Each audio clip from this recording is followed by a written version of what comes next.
Retiring in your 30s. Is it possible? Yeah, people have done it. But the question is, what did they do to pull that off? But most importantly, it's about understanding what retirement is to you. Some people simply never want to work again. Some people want to work, but only because they want to. Some people want to tour the world and live on a cruise ship. It's important to clarify what you actually want because these all come with various different price tags. But what they do all have in common is if you want to retire in your 30s, you have to be on your financial game.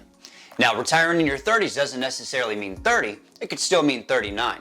Choosing to work an extra 10 years can give you a substantially higher amount in your retirement portfolio. And this channel was designed to help people understand finance, credit, and investing. So make sure to subscribe so you don't miss anything. And if you wouldn't mind, turn that like button blue for me. Plus, comment down below at what age you want to retire. Now, the best source to get information of how to retire early is going to come from the FIRE community, which stands for Financial Intelligence Retire Early.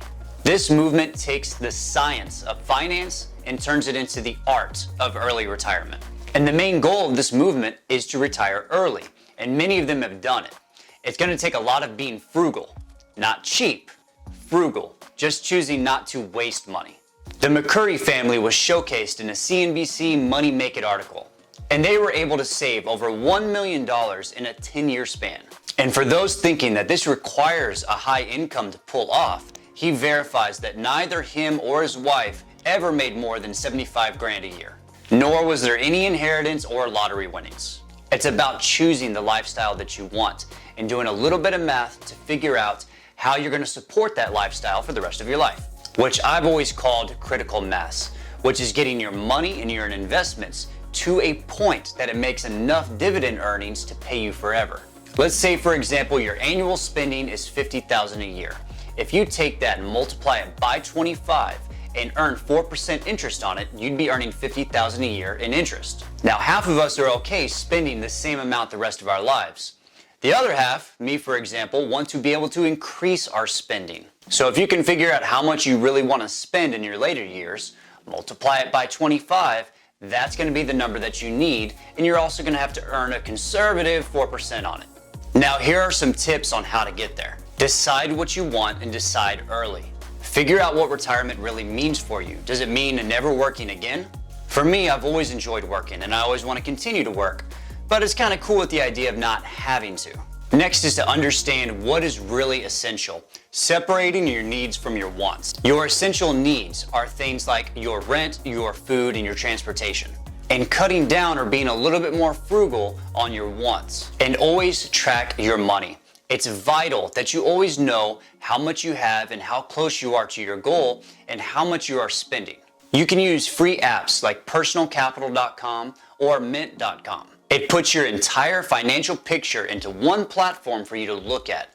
It tracks your spending, your earning, how much you have, and how much you have in liabilities. Essentially, when you put all those numbers together, you're going to get your net worth number, and that's something you're always going to be able to track. Create an emergency fund that is going to help you avoid financial pitfalls that are going to break your progress. We all know that things go wrong and things break. But what's important is how did you handle it? Did you already have money on the side, prepared for that emergency, or did you have to say F it and swipe your credit card? Invest in tax-deferred accounts. Doing this will push back the taxes you owe to a later date, which in theory is at a later date you're going to be in a lower tax bracket. So if right now you are working in a 25% tax bracket, that's your tax rate.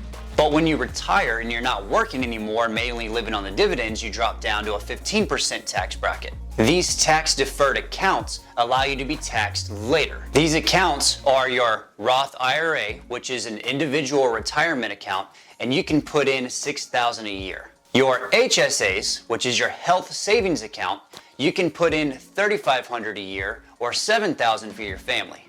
And your 401k, which is usually tied to a company match. Please cap out your 401k company match. This is literally your employer giving you free money for your retirement. There's multiple places you can put your money for a tax deferment, and they each have their own benefits. But if I were to rank these, I would say number 1 would be your 401k for your company match. Number 2 would be the Roth IRA, and number 3 would be the HSA. And the final tip, pay down debt. But most importantly, avoid taking on any kind of major debt. The truth about financing anything is you are paying way more than the sticker price of buying the product. If you were going to buy a car, for example, and you can't afford it, so you choose to finance it, I want you to say that first sentence again.